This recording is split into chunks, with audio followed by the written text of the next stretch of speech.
Je suis d'ailleurs assez étonné qu'on me pose souvent des questions. Comment se fait-il que vous soyez euh, comme ça, que vous soyez passionné par l'histoire, que vous vous intéressiez à l'histoire, que vous ayez fait tellement de films?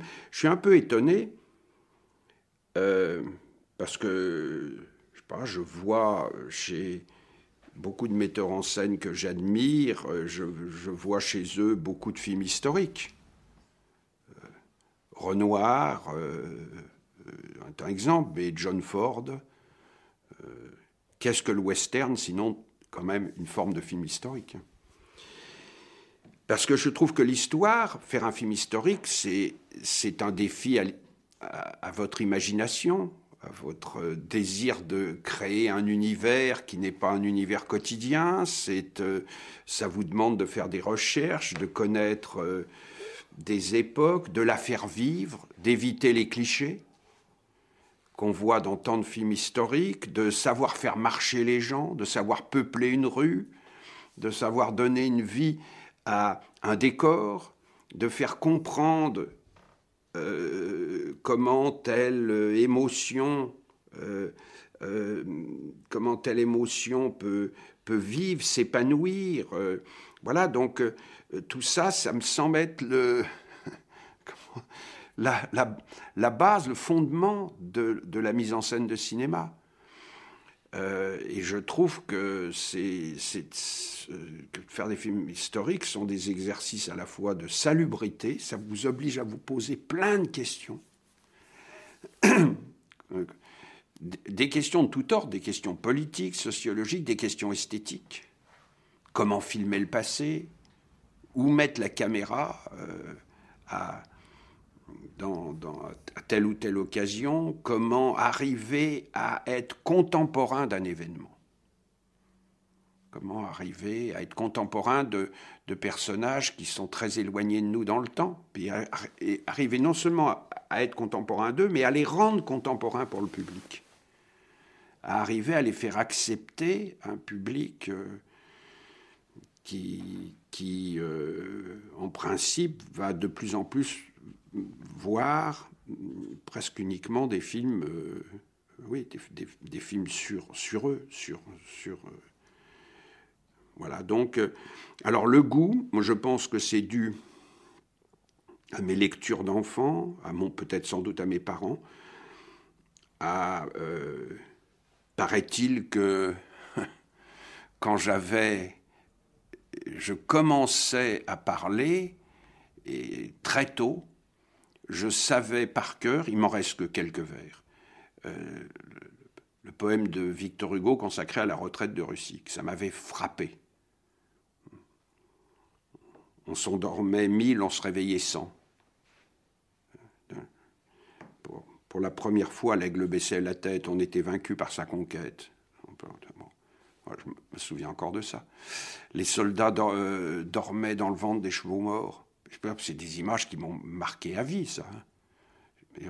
D'ailleurs, j'en ai mis un, j'ai mis un cheval mort dans Que la fête commence. Je me suis aperçu que c'était hyper dur à filmer, ça. Arriver à voir un cheval mort et donner l'impression, c'est un défi, c'est épouvantable, ça. Voilà, donc je pense que c'est donc mon environnement familial, c'est mon goût. Je crois que j'ai été marqué dans les premiers films que j'ai vus.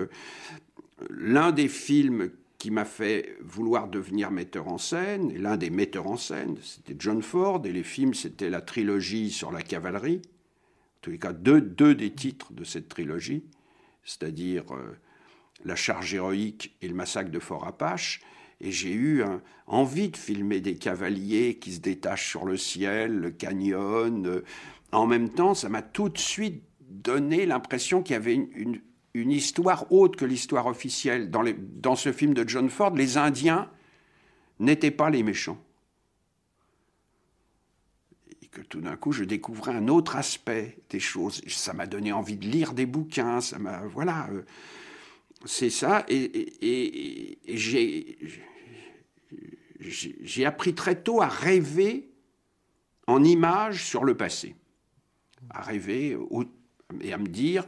Comment je fais pour filmer une charge de cavalerie? Comment je ferais quand je lisais un bouquin d'histoire? Je me disais, mais comment je ferais pour filmer la charge de Reichshoffen? Comment on fait pour montrer que les chevaux butent dans les ceps de vigne et tombent? Voilà.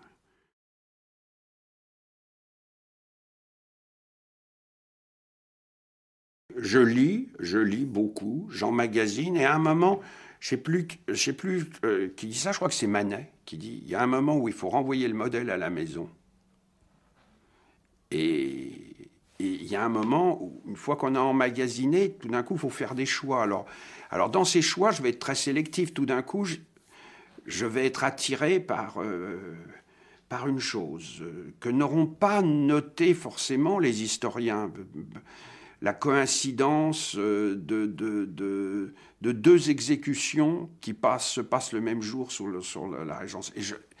Et je pense que l'approche dramatique, l'approche d'un cinéaste, d'un écrivain, va être totalement différente de l'approche, peut-être pas complètement de certains historiens, mais en tous les cas de journalistes, en tout cas des historiens à l'ancienne. On va se poser des questions que quelquefois ils ne se posaient pas, et du coup on va en tirer des conclusions auxquelles ils ne pouvaient pas arriver. Mais même dans un sujet contemporain. Moi j'ai été surpris que quand j'ai fait l'APA, quelque chose qui avait été noté par mon épouse, qui avait assisté au procès et qu'elle avait mis en valeur dans une scène très bonne de mon film,